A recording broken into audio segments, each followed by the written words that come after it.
Coba bayangin deh, gimana kalau plastik, perekat, bahkan serat karbon buat pesawat terbang, semuanya bisa kita buat dari pohon. Mungkin kedengarannya kayak fiksi ilmiah ya, tapi sebuah terobosan baru aja nemuin kunci buat ngebuka potensi luar biasa yang selama ini tersembunyi di dalam kayu. Yuk kita bedah bareng-bareng. Dan ini bukan cuma angan-angan loh. Kunci menuju masa depan yang lebih hijau ternyata bukan terkubur di perut bumi, tapi tumbuh di sekitar kita. Masalahnya selama ini kita tuh belum punya kuncinya aja. Oke, jadi apa sih sebenarnya harta karun yang ada di dalam setiap batang pohon ini? Yuk kita kenalan lebih dekat sama jagoan utama di revolusi hijau ini. Namanya lignin. Anggap aja dia itu lem super alaminya pohon yang bikin kayu jadi kuat dan kaku. Tapi, keajaibannya itu ada di struktur kimianya. Lignin ini kaya banget sama yang namanya senyawa aromatik. Nah, ini dia nih. Ini tuh blok bangunan dasar yang sama persis kayak yang kita ambil dari minyak bumi buat bikin plastik, lem, macem-macem deh. Jadi potensinya buat gantiin minyak bumi gede banget. Tapi ya gitu deh, ada masalah besarnya. Selama ini cara industri kita ngolah kayu itu kasarnya nganggap lignin ini kayak sampah. Proses-proses konvensional itu pada dasarnya ngehancurin struktur berharganya, mengubah sesuatu yang tadinya bisa jadi emas, malah jadi arang yang ujung-ujungnya cuma dibakar. Sayang banget kan? Nah, gimana kalau ternyata ada cara buat ngebujuk lignin ini keluar dengan halus, tanpa ngerusak sama sekali? Disinilah terobosannya muncul. Para peneliti nemuin metode yang lebih kayak kerjaan dokter bedah, bukan tukang jagal. Presisi banget dan ini mengubah segalanya. Nah, coba lihat diagram proses ini.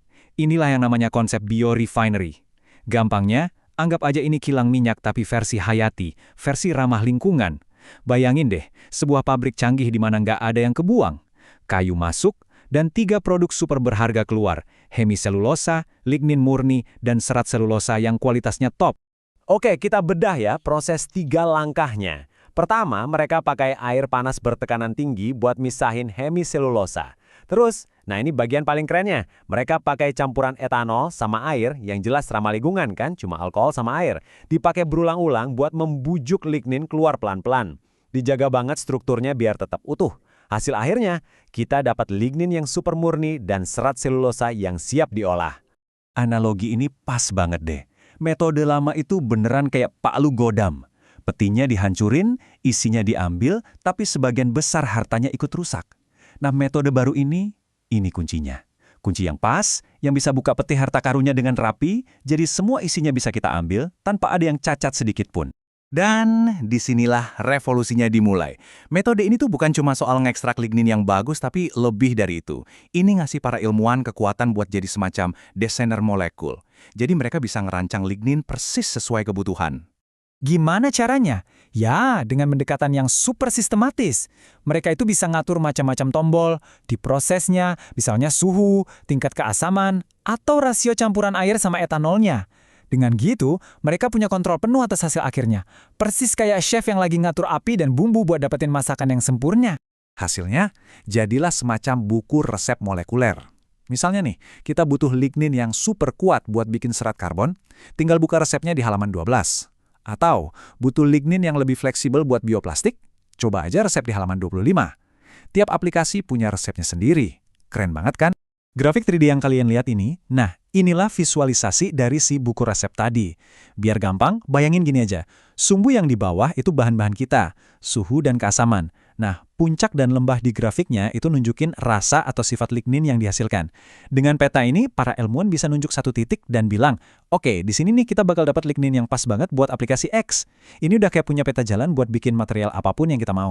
Oke, ini semua kedengarannya keren banget. Tapi pertanyaannya, seberapa jauh lebih bagus sih lignin baru ini dibanding yang lama? Yuk kita lihat buktinya langsung dari data kimianya.